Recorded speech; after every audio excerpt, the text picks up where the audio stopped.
Hey there, Angel Frolix Gaming with a new video for Final Fantasy VII Rebirth. In this video I'll give you a walkthrough of the free tempering battles against the summons in the late game of Final Fantasy VII Rebirth. This is going to be easier than you'd expect, but I do recommend that before you even try to attempt this, watch my best accessories video so you can craft the ones that I'm using in this video, which are the key to an easy fight. Besides those accessories, there's one material that I recommend you craft to complete our summon killing build machine and for you to have an easy time with these challenging fights. And this is the Limit Siphon Materia, crafted with 40 data points from the Curaga region. This materia allows your character to chock all of your allies' limit gauge to fill your own. You can use it as many times as you like and works best if you pair it with Cloud, who has a devastating level 3 limit break. This goes in line with my go-to party composition. It doesn't matter if we're talking about the armor tempering battles or Gilgamesh itself, my party composition was always the next. For damage boosting we got Tifa, Barret is the designated healer and Cloud is a slayer.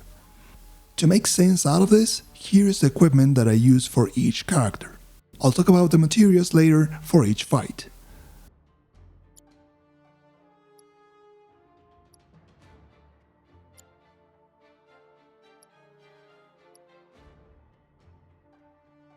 With this setup, you're ready to go against any of the summons in the armor forging encounters.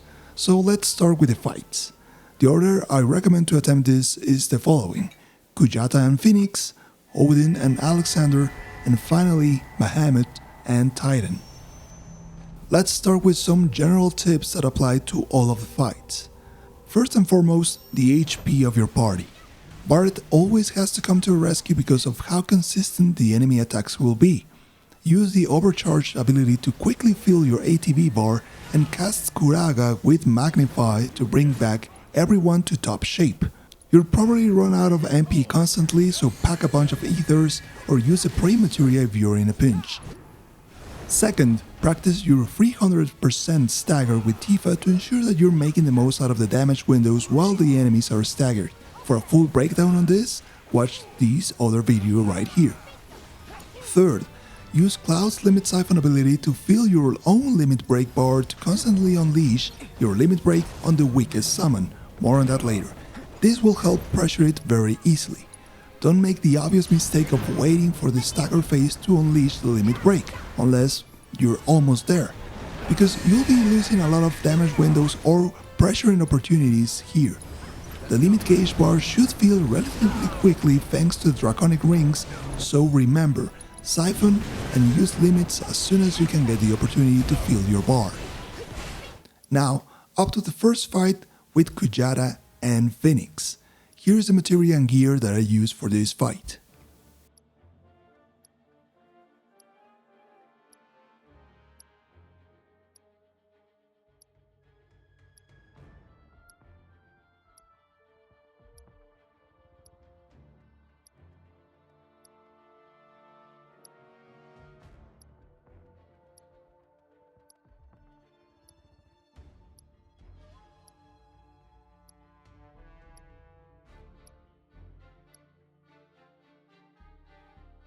The trick to this fight is pretty simple.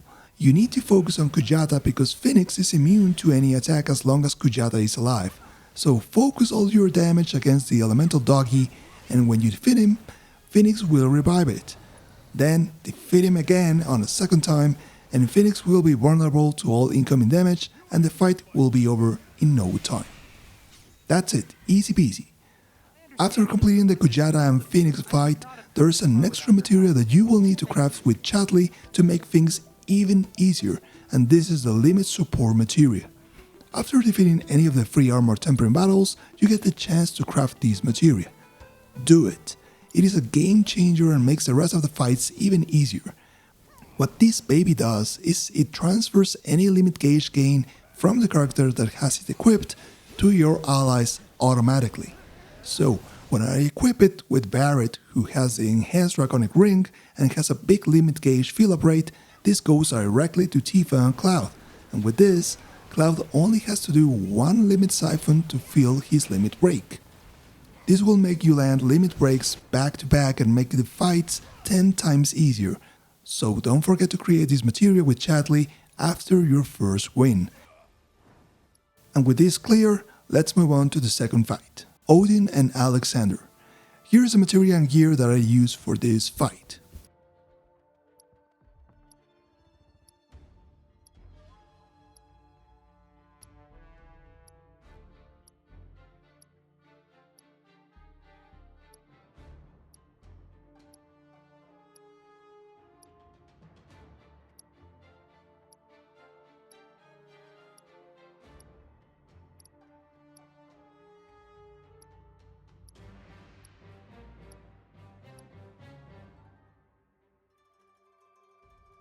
This encounter is very interesting because there's a lot of back and forth with everything that's going on here. The common mistake here would be to focus on Alexander because he's the weakest summon, but instead we're gonna pull all the stops on Odin while ignoring Alexander for this first phase. Use D-Brave, D-Faith, weapon abilities and limit breaks to prevent him from using his ultimate ability. After you get to a certain damage threshold, he will vanish, leaving Alexander alone. Use this time to damage both Alexander's arms with lightning damage and prepare for the stagger phase. Staggering him before he unleashes his ultimate attack is important but not critical, as it is easy to survive that, but here's the detail that you have to pay a lot of attention to. If you can't do enough damage during the stagger phase to bring him almost down, and then finish him off before Odin returns, then you might fall into a trap where you keep pushing for the kill and ignore Odin, who will sound the gala horn and then defeat the whole party in one blow. If Alexander is alive as soon as Odin comes back, ignore Alexander as you did in the beginning of the fight and wait until you stagger Odin to go back and finish Alexander off. Finally, when you're only against Odin, seal the deal and victory will be yours. For the last one, we have Bahamut and Titan. Here are the materias that I use for this encounter.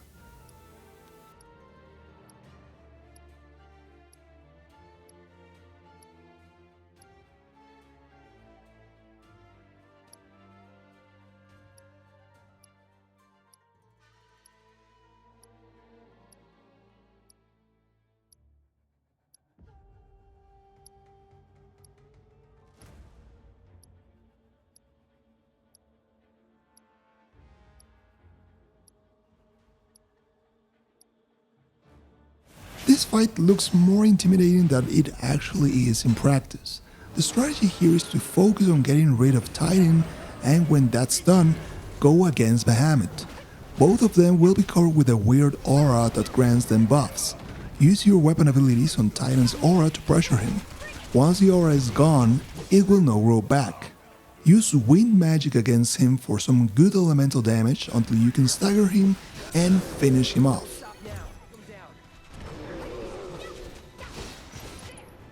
Then the rest is just to focus on Bahamut, that's it. The only detail you need to be careful about is when he starts charging. Deal damage to the wings so you can cripple them to avoid Bahamut going into overdrive. It's not the end of the world, but he gets very messy.